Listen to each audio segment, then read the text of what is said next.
พี่น้องโอ้ยก่อนมาตาลุตนทหารไทยเทพี่สีบตุยเที่ยเดียวซีศพพร้อมกันพี่น้องเอ๋ยอยู่บริเวณเนิน677ซึ่งเ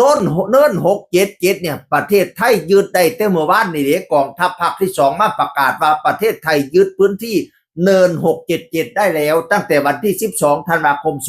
2568เมื่อวานนี้มาเมื่อนี้วันที่13ก็เลยพากันขึ้นไปเนิน677จักมันใช่เล่หนกลใดแน่ระเบิดตึมใส่ทหารไทยบาทเดียวตุยชีศพพี่น้องเอ๋ยบาดเจ็บอีก3 นายโอ้ยตะได้ตนศาสตร์แต่เนาะอีพอกเอ้ยเนาะเฮ้ยทหารหันของประเทศไทยเฮา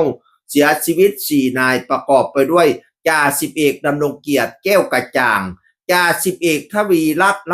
ตนบุรีพลทหารมุตตากิมเจมะ แล้วก็อีกผู้หนึ่งบ่ท่านหูชื่อเทียเป็นพลทหารอีก1 นายพี่น้องเอ๋ยส่วนผู้บาดเจ็บประกอบไปด้วย3 นาย1พลทหารโชคชัยเนียมแสงบาดเจ็บแขน2 ข้าง2จ่าสิบตรีนพนันท์จันดาแดงบาดเจ็บที่แขนและขา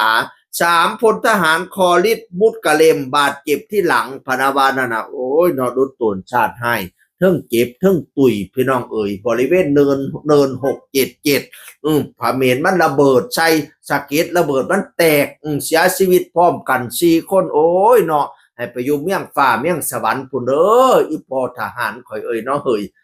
โอ้ยเนาะรักสิว่าจังใดดีข่อยก็ได้ให้ไปเป็นเทวบุตรเทวดาเด้อไปคนทางยางคนเส้นดวงตะเว้นคนละหน่วยข่อยก็อยู่โลกข่อยเจ้าก็ได้อยู่โลกเจ้าบ่ได้จาเว้าร่วมกันพุ่นแล้วเด้บัดนี้เนี่ยพุ่นไปเป็นขุนศึกอยู่เทิงทหารเทิงเมียงฟ้าเมียงสวรรค์พุ่นเด้ออีพอทหารข่อยเอ้ยบาดเจ็บอีก3 นายเจ็บแขน2 ข้างผู้หนึ่งอีกผู้หนึ่งเจ็บทั้งแขนทั้งขาอีกผู้หนึ่งเจ็บหลังก็ให้ช่วงให้เศร้าเด้อคุณหมอรักษาเทวดาคุ้มครองให้เจ็บหนักไก่ทุเล่าเจ็บเบาไก่หายให้ช่วงผู้เจ็บก็ได้ผู้ตายไปกับปห้อยไปอยู่เมี่ยงฟ้าเมี่ยงสวรรค์ท่านคือบวีรบุรุษของปวงชนชาวไทยเราจะจารึกชื่อไว้อยู่ในหัวจิตหัวใจตลอดกาลพลทหารคือผู้กล้าของเราชาวไทยพี่น้องเอ๋ยเมื่อวานนี้วันที่11 รายแล้ววันนี้บวกอีก4เป็น15 รายแล้วโอ้ยเนาะเฮ้ยไอ้ที่โตนชาติให้โอ้ยจังสิว่าจังใดดีขอก็มีแต่โอ้ยล่ะพี่น้องอัดโทอัดทั้งช่างมันให้เขมรน่ะนะปานใดบ่มันสิโงยลงทะเลไปอยู่เกาะอยู่กลางทะเลผู้เดียวพุ่นอย่ามาอยู่ติดประเทศไทยซะกูช่างมันหลายเว้าเพิ่นประเทศเขมรนี่ผีบ่เผาเงาบ่เหยียบสิไปทางใดก็ไป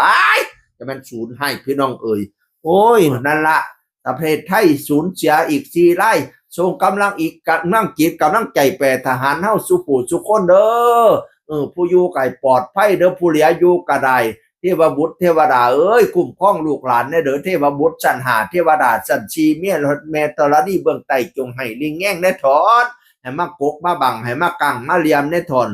คุณพระพุทธให้มาบางหลังคุณธรรมังให้มาบางหน้าสังฆาเจ้าปกกะมอมลูกปกกะมอมหลานได้ถอนอย่าได้พ่ออันหันอย่าได้พันอันหายฝ่าฟันอุปสรรคฝ่าฟันขาศึกอริราชศัตรูไปได้ด้วยดีเด้อพี่น้องทหารสุโขสุคนเลยเสียงอื่นคนเก่าเว้าสู่ฟังสวัสดีครับสวัสดีครับ